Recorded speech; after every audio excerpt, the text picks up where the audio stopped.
सहनाववतु सहनौ भुनक्तु सह वीर्यं करवावहै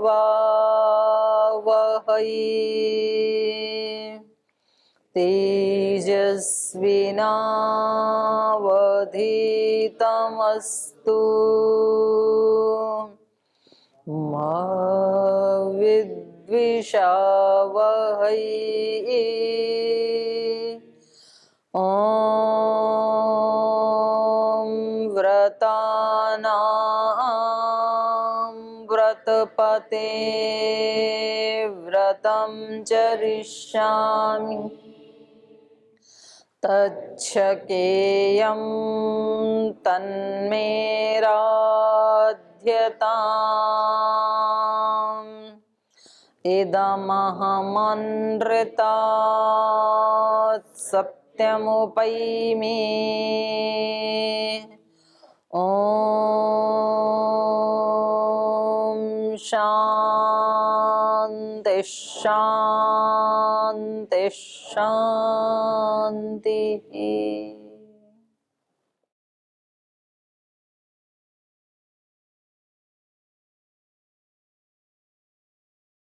अयोध्या कांड का सप्तदश सर्ग कल प्रारंभ किया हमने।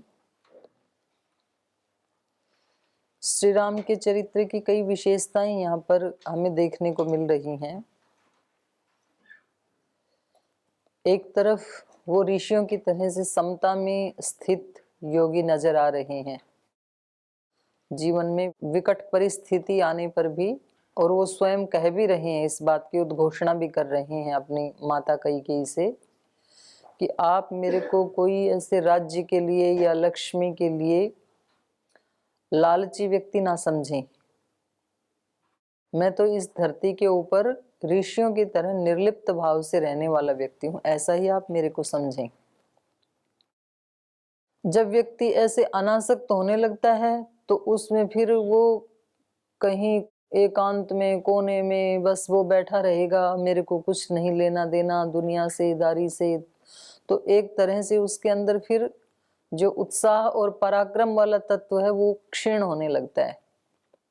वो व्यक्ति फिर ऐसे उदासीन सा हो जाता है, कुछ भी जिसको नहीं चाहिए। लेकिन श्री राम का दूसरा पक्ष वो भी बहुत प्रबल है, वो अत्यंत उत्साह और पराक्रम से भरे हुए हैं। फिर उनके चरित्र का तीसरा पक्ष विनम्रता इतनी है। नहीं तो जब व्यक्ति में पराक्रम होता है और कोई उसका अहित करता है तो वो तुरंत उसको मजा चखाने की बात सोचता है, जिसके अंदर पराक्रम है। लेकिन यहाँ पर सब श्री राम को कह रहे हैं कि महाराजा दशरथ गलत कर रहे हैं। उनके जो मित्रगण हैं, पौरजन हैं, यहाँ तक लक्ष्मण जी भी, लेकिन श्री राम उनके ऊपर कोई असर नहीं पड़ता है। नहीं तो व्यक्ति का ऐसा होता है, उसको थोड़ा सा कोई उकसाने वाला मिल जाए, एक दो व्यक्ति, तो फिर वो आपा खो देता है। तो एक तरफ उनके अंदर एक महापुरुष, पराक्रमी पुरुष जैसा पराक्रम है, लेकिन पराक्रम के साथ यदि विनम्रता ना हो तो भी फिर वो पराक्रम हमारे लिए हानिकारक हो जाता है। तो उच्च कोटि की विनम्रता भी है कि पिता ने जो कह दिया तो पिता के आदेश का पालन करना ही मेरे जीवन का उद्देश्य है। और जिनमें विनम्रता आ जाती है उनमें पराक्रम नहीं होता है। वो बस हाथ जोड़ के तो रहते हैं सबके सामने, लेकिन पराक्रम का, उत्साह का तत्व उनमें बिल्कुल क्षीण हो जाता है। तो ये एक ऐसा व्यक्तित्व है कि जिसमें सारे गुण चारों तरफ से आकर के समावेशित हैं। तो इतना ऊंचा चरित्र किसी व्यक्ति का होना तो ये परम दुर्लभ बात है। तो जैसे ही ये वहां से बाहर निकले तो वहां पर, यहाँ एक नीचे श्लोक भी दिया है कि उनके चेहरे पर कोई विकार नहीं था। इसका कोई वो एड्रेस तो इन्होंने नहीं दिया, पर नीचे इन्होंने दिया है आहुतस्य अभिषेकाय विसृष्टस्य वनाय च न मया लक्षितः तस्य स्वल्पो अपि आकारे विभ्रम। ये वशिष्ठ जी की तरफ से कहलवाया गया है। जो 26 नंबर श्लोक है उसके ऊपर था ना, सर्वे ही अभिजन श्रीमान श्रीमतः सत्यवादीन न अलक्षयत। जो भी लोग वहां पर खड़े हुए थे उनमें से किसी ने भी रामस्य किंचित आकारम आनने न अलक्षयत, उनके चेहरे पर कोई ऐसा लक्षण नहीं देखा कि जो पहले गए थे तो चेहरा कुछ अलग था और वापस आए तो कुछ अलग था। तो उसी के ऊपर यहाँ पर एक श्लोक ये किसी ने महर्षि वशिष्ठ के मुख से बुलवाया है। आहुतस्य अभिषेकाय, बुलाया तो किस लिए था? अभिषेक के लिए आर्य सुमंत बुलाने गए थे। और विसृष्टस्य वनाय, जब वापस निकले तो वन का आदेश लेकर के निकले। गए तो थे राज्य लेने और वापस निकले वन का आदेश। तो कह रहे न मया लक्षितः तस्य स्वल्पो अपि आकार विभ्रम, तस्य रामस्य, उस श्री राम के चेहरे पर स्वल्पो अपि आकार विभ्रमः मया न लक्षितः, उनके चेहरे पर थोड़ा भी कोई विकार, कोई परिवर्तन, कोई चेंज मैंने नहीं देखा। जैसे गए थे शांत मूर्त होकर के, जाते समय भी कोई बहुत ज्यादा उत्साह और कोई इस तरह का अभिमान का भाव नहीं तो आता है ना व्यक्ति के मन में कि अभी मेरे को बुलाया है, अभी मेरा राज्य अभिषेक होने वाला है, अभी मेरे को पुरस्कार मिलने वाला है, अभी मेरा नाम उच्चारण किया जाने वाला है। तो व्यक्ति के मन में विकार आ जाता है, उसको लगता है कि तू कुछ दूसरों से स्पेशल है। तो ऐसा जाते समय इनके मन में विकार नहीं था, और आए तो इनके मन में विकार नहीं था, तब भी वैसी ही शांति थी चेहरे के ऊपर, वैसा ही पराक्रम था। तो ऐसा श्री राम का चरित्र है। एक तरफ उच्च कोटि का पराक्रम है, दूसरी तरफ एक आदर्श कोटि के विनम्र व्यक्ति हैं, विनीत हैं। नहीं तो बिखर जाते हैं ना व्यक्ति, फिर जो उसने सोचा है और वैसा दूसरा उसके साथ व्यवहार ना करें तो फिर व्यक्ति आपा खो देता है। तो ये हमने पढ़ा था। आगे आज हम माता कौशल्या का चरित्र पढ़ेंगे। इसमें पीछे से आपको कुछ पूछना है तो पूछ सकते हैं। पहले कोई प्रश्न है किसी का? प्रणाम दीदी जी। पराक्रम का क्या अर्थ है? पराक्रम का मतलब है उत्साह, वीरता, बहादुरी, साहस भी। और कोई प्रश्न? दीदी जी। दीदी भगवान श्री राम में इतने गुण हैं, कई बार मतलब ये लगता है कि उनमें विनम्रता भी है, पराक्रम भी है, लेकिन कई प्रसंग में जब उनके गुण विनम्रता वाले दिखाए जाते हैं तो एक ऐसा भाव उठता है कि कहीं ना कहीं मतलब एक विचार आता है कि कहीं कायरता तो इस चीज़ में नहीं है कि मान लो हम भी उस तरीके से अपना जीवन जिए। तो जो एक इसमें प्रसंग है सुग्रीव और बाली का, तो बाली में भी पराक्रम बहुत था और उसने अपने पराक्रम का उपयोग किया और सारा राज्य ले लिया अपने भाई से, और फिर श्री रामचंद्र जी ने उसको ये वापस वाला प्रसंग वहीं कर लेंगे चर्चा, जी। समय से पहले हो जाएगी ये। अब वाले में कोई है तो बताओ। यही है कि ये तो मतलब आएगा। जब दूसरों के लिए होता है तो श्री रामचंद्र जी मतलब उस चीज़ को खूब प्रोत्साहित करते हैं, लेकिन जब अपने लिए हुआ उन घटनाओं को उन्होंने मतलब ऐसा दिखता नहीं कि ज़्यादा नहीं तो महत्व श्री दिया। राम ने जाके उनको थोड़ी कहा कि भाई तुम लठ बजाओ। सहयोग तो किया उस चीज़ का। सहयोग तो इसलिए किया क्योंकि वो अधर्म का आश्रय ले रहा था ना। उसकी पत्नी को उन्होंने अपनी पत्नी बना लिया। छोटे भाई की पत्नी तो बेटी के बराबर होती है ना, तो ये तो बहुत बड़ा पाप है। बाली ने सुग्रीव की पत्नी को जबरदस्ती अपहरण करके अपनी पत्नी बना लिया।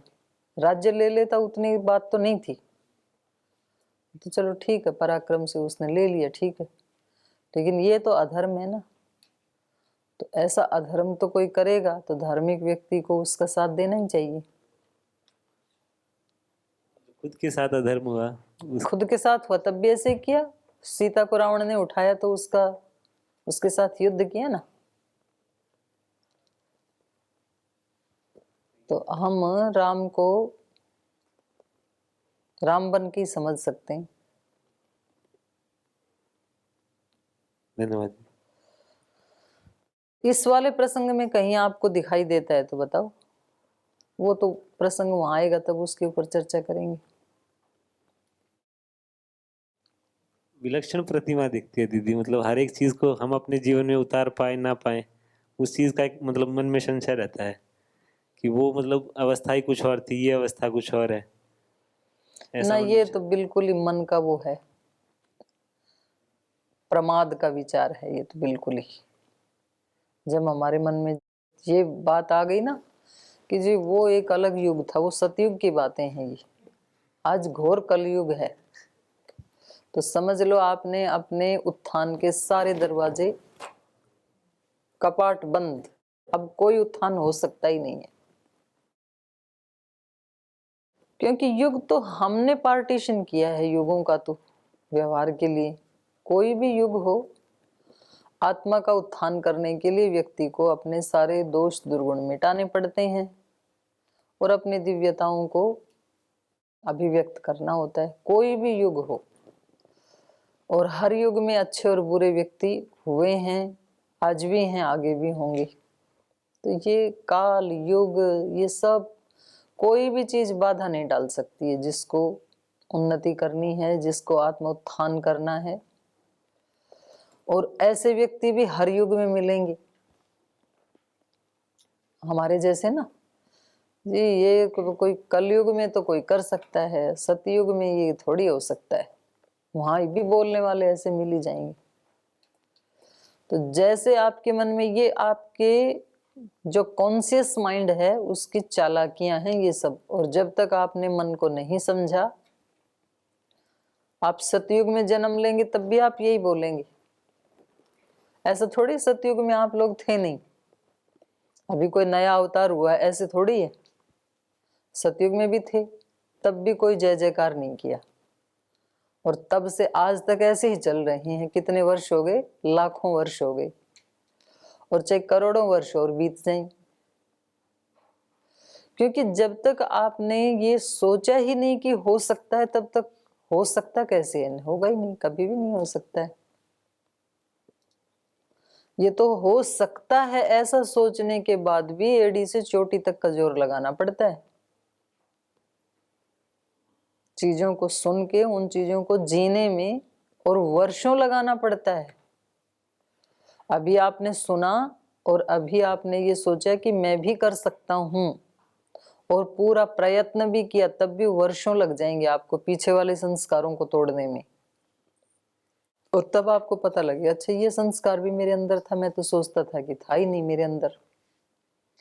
ये तो प्रमाद भी था, ये तो आलस्य भी था, ये तो लोभ भी था, लालच भी था। तो कई तरह के संस्कारों से आपका परिचय होगा। अपने अंदर क्या क्या छिपा है वो तो खुद को ही नहीं पता है व्यक्ति को। तो ये विचार तो बहुत ही खतरनाक है। जब व्यक्ति सोच लेता है ना कि ये तो कोई सतयुग की बात है, ये आज के युग में प्रासंगिक नहीं है, तो ये बहुत बड़ी हानि है, बहुत खतरनाक विचार है ये। जब कोई व्यक्ति सोचता है कि ये शास्त्र स्मरण करना मेरे बस की बात नहीं है, तो कुछ होते हैं जो कर लेते हैं, ये बहुत खतरनाक विचार है।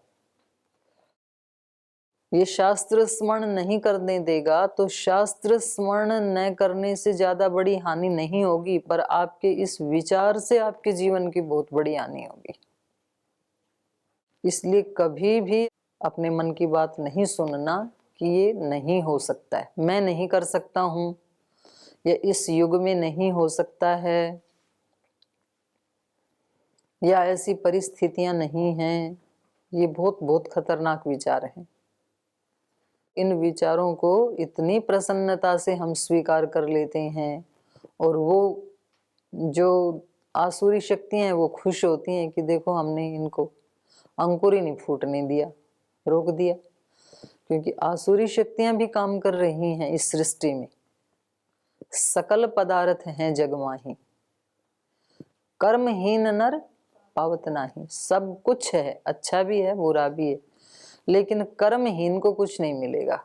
कर्महीन का मतलब यही है जो कर्म ही नहीं करेगा, कर्म से विहीन है जो। और कर्म करने वाले को सब कुछ मिलेगा जो वो चाहेगा। वो पीछे वाले को भी बदल सकता है, और अभी वो आसुरी शक्तियां चाहे तो आसुरी शक्तियां उसकी सहायता करेंगी, और दैवी शक्तियों से संबंध जोड़ना चाहे तो दैवी शक्तियां उसकी सहायता करेंगी। मानुषी शक्तियों से संबंध जोड़ना चाहे तो मानुषी शक्तियां उसका सहयोग करेंगी। तो सब होगा करने वाले के लिए, और कर्महीन है तो कुछ भी नहीं होगा। ठीक है, और कोई प्रश्न? ओम दीदी प्रणाम। दीदी, जब राजा दशरथ वो राज्य अभिषेक मतलब उनका भी हुआ होगा, तो शपथ ग्रहण किए होंगे कि राज्य के प्रति मेरे ये दायित्व हैं, तो ये भी मुझे निभाना है। तो जब कैकेयी माँ को उन्होंने वचन दिया, उसको निभाने के लिए वो प्रतिबद्ध हो गए, और जनता के प्रति जो उनके दायित्व थे वो भी तो था। हाँ, वो तो हमने चर्चा की थी एक दिन। वो तो उस समय की बात, क्या ये तो अभी अभी ताजा बात है, कल की ही तो बात है। मतलब कल ही तो वो सबके सामने ये कह के आई हैं कि श्री राम का मैं राज्य अभिषेक करने वाला हूं, और आज ही मतलब भूल गए उसको। तो इसलिए ये वाला जो महाराजा दशरथ का जीवन का जो पक्ष है, ये कोई प्रशंसनीय तो नहीं कहा जाता है। किसी ने भी इसकी प्रशंसा नहीं की है कि जो महाराजा दशरथ ने कैकेयी की बात मान के किया वो बहुत प्रशंसनीय था, ऐसा कोई भी नहीं कहेगा। तो ठीक है, कोई एक आधी वीकनेस होती है बड़े लोगों में भी, तो ऐसे महाराजा दशरथ में भी है। वचन के पालन वाली बात नहीं दिखाई दे रही है। वचन पालन तो दूसरा और ज्यादा सशक्त था, वो सबके बीच में बोला उन्होंने। ये तो केवल ओनली कैकेयी को ही बोला था, ये तो किसी ने सुना भी नहीं। एकांत की बात तो व्यक्ति चेंज भी कर सकता है, ये तो पति पत्नी के बीच की बात थी। ये तो सारी मंच के ऊपर, स्टेज के ऊपर अनाउंस करके आई है और सबको बुलाया है, तो ये तो नहीं लगता है। और कोई प्रश्न? आपके मन में प्रश्न क्यों नहीं आते? चिंतन मन नहीं करते? ठीक है, कल से सब चिंतन करके आना, सभी को पूछने। ये भी प्रमाद है, क्लास में 4-5 लोग होते हैं, बोलिए ये लोग पूछते हैं, ये पूछ लेंगे, अपने को तो सोचना ही नहीं है। तो भाई तेरे वाला चिंतन तो तुझे ही करना है ना। तो ये बिल्कुल जैसा दिमाग लाया था वैसा का वैसा जाके वापस थोड़ी देना है, इसको पूरा खर्च कर। और वहां तेरे वाले दिमाग की जरूरत भी नहीं है, और इसको वापस ले जा भी नहीं सकते, जंग लग जाएगी फालतू में, वेस्ट होगा। तो इसलिए इसका सदुपयोग ही कर लो। और दूसरी जो चीजें हैं उनमें से बिल्कुल इसको रोक दो। हमें जो नहीं सोचना है वो चीजें खूब सोचते हैं, उसमें खूब खर्च करते हैं, और जहां खर्च करना चाहिए वहां पूरे कंजूस हैं, कृपण, मक्खी चूस। तो इसमें तो खूब सारा खर्च करना है, अध्ययन में तो। और दूसरी जो बाहर की बातें हैं उनमें बिल्कुल इसको बैन कर दो, उधर नहीं लगाना। तब आपकी इधर गति होगी, फिर नया नया खोदते जाओगे, निकालते जाओगे, तो नई नई बातें फिर आपके अंदर से ही आने लगेंगी। चलिए आगे चलें। तो जैसे ही इन्होंने कौशल्या के भवन में प्रवेश किया, तो वो व्रत परायणा माता, क्षौमवसना माता हृष्टा बड़ी प्रसन्न हुई, क्योंकि वो अग्निजुहोति स्म, वो अग्निहोत्र कर रही थी। मंत्रवत कृत मंगला, मंत्रोच्चारण कर रही थी, मंगलाचरण कर रही थी, स्वस्ति वाचन आदि कर रही थी। तो ऐसे समय में श्री राम ने उसमें प्रवेश किया, माता के महल में। सा चिरस्यात्मजं दृष्ट्वा मातृनन्दनमागतम् अभिचक्राम संहृष्टा किशोरं वडवा यथा। सा कौसल्या चिरस्य आत्मजं दृष्ट्वा, मातृनंदनम आगतम चिरस्य आत्मजम दृष्ट्वा। तो इसका मतलब है कि रोज माता से मिलने नहीं जाते थे। देखो, ये तो वहां की वहां रहते हुए भी रोज माता जी से मिलने नहीं जाते, तो घर में ही गुरुकुल बना रखा है। आप यहाँ बैठे बैठे भी रोजाना घर जाना है जी। तो कह रहे हैं चिरकाल से माता के महल में नहीं आए थे श्री राम,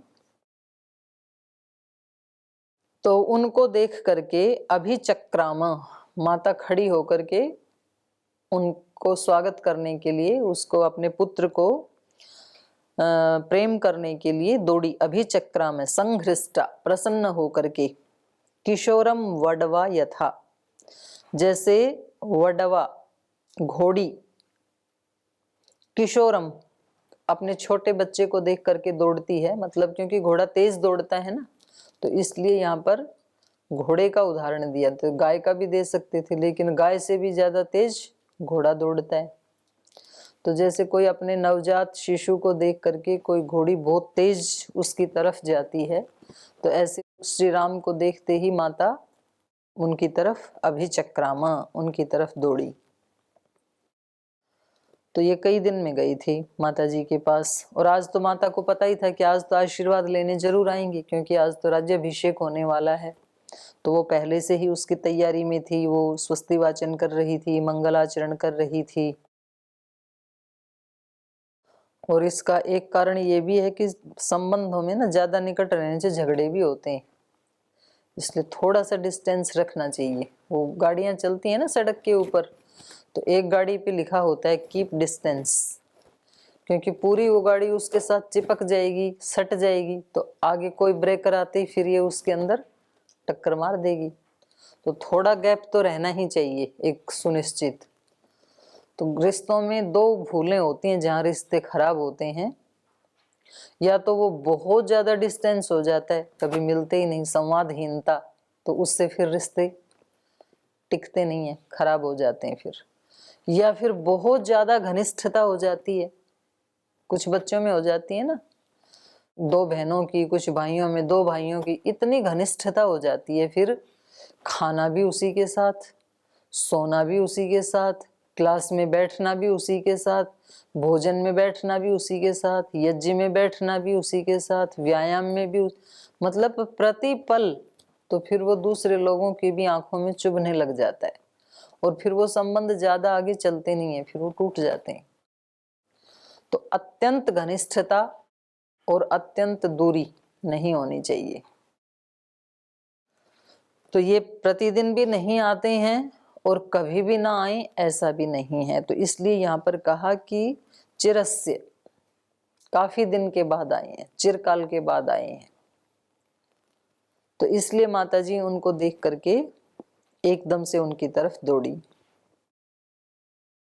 स मातरम अभिक्रांतम उपसंगृह्य राघवः परिष्वक्तश्च बाहुभ्याम उपघ्रातश्च मूर्धनि तमुवाच दुराधर्षं राघवं सुतमात्मनः कौसल्या पुत्रवात्सल्यादिदं प्रियहितं वचः वृद्धानां धर्मशीलानां राजर्षीणां महात्मनां प्राप्नोष्यायुश्च कीर्तिं च धर्मं चाप्युचितं कुले सत्यप्रतिज्ञं पितरं राजानं पश्य राघव अद्यैव हि त्वां धर्मात्मा यौ राज्येऽभिषेक्ष्यते दत्तम् आसनमालभ्य भोजनेन निमन्त्रितः मातरं राघवः किञ्चित् प्रसार्यञ्जलिमब्रवीत् देवी नूनं न जानीसे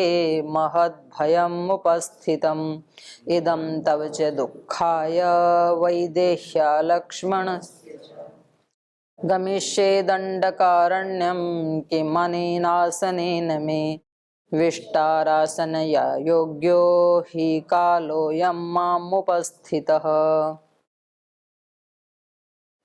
स मातरम अभिक्रांतम उपसंगृह्य, स राघवः, श्री राम ने, उस राघव ने, मातरम अभिक्रांतम उपसंगृह्य, माता जो उसकी तरफ आ रही थी, तो आती हुई माता को उपसंगृह्य चरण स्पर्श किए, परिष्वक्तश्च बाहुभ्याम, और माता ने चरण स्पर्श करने के बाद दोनों हाथों से पुत्र को उठाया, उपाघ्रातश्च मूर्धनि, और उसके मस्तक को सूंघा। सारे प्राचीन ग्रंथों में सूंघने की ही बात आती है, चाहे वो संस्कार है ना, 16 संस्कार, तो पिता अपने छोटे पुत्र का नामकरण आदि संस्कार करते हैं तो मस्तक सूंघना ऐसे ही आता है। तो उस समय भी मतलब अभी तो कोरोना काल में तो कोरोना ने मना कर दिया, आपका लार्वा दूसरे को जा सकता है इसलिए किस नहीं करना, अभी तो बोले दूर से नमस्ते करो, लेकिन हमारे ग्रंथों में कहीं भी उसका जिक्र नहीं आता है किस करने का, हमेशा सूंघने का ही आता है। तो माता ने राघव के मस्तक को सूंघा, उपघ्रातश्च मूर्धनि। तमुवाच दुराधर्षं राघवं सुतमात्मनः कौसल्या पुत्रवात्सल्यादिदं प्रियहितं वचः। तम दुराधर्षम राघवम सुतम आत्मनः, तम आत्मनः सुतम, उस अपने पुत्र को, और वो पुत्र कैसे हैं? दुराधर्षम, जिसको कोई हरा नहीं सकता है। आत्मनः राघवम सुतम दुराधर्षम तम उवाच कौसल्या, कौसल्या माता ने अपने उस जिसको कोई हरा नहीं सकता है दुर्जय उस पुत्र को ये वचन कहे, पुत्र वात्सल्यात इदम प्रियम हितम वचः, क्योंकि पुत्र के प्रति वात्सल्य था उसके मन में, तो अपने वात्सल्य के कारण प्रिय और हितकारी वचन कहे। ऐसे वचन कहे जो प्रिय भी थे श्री राम के लिए और हितकारी भी थे। क्या कहा उन्होंने? वृद्धानां धर्मशीलानां राजर्षीणां महात्मनां प्राप्नोह्यायुश्च कीर्तिं च धर्मं चाप्युचितं कुले।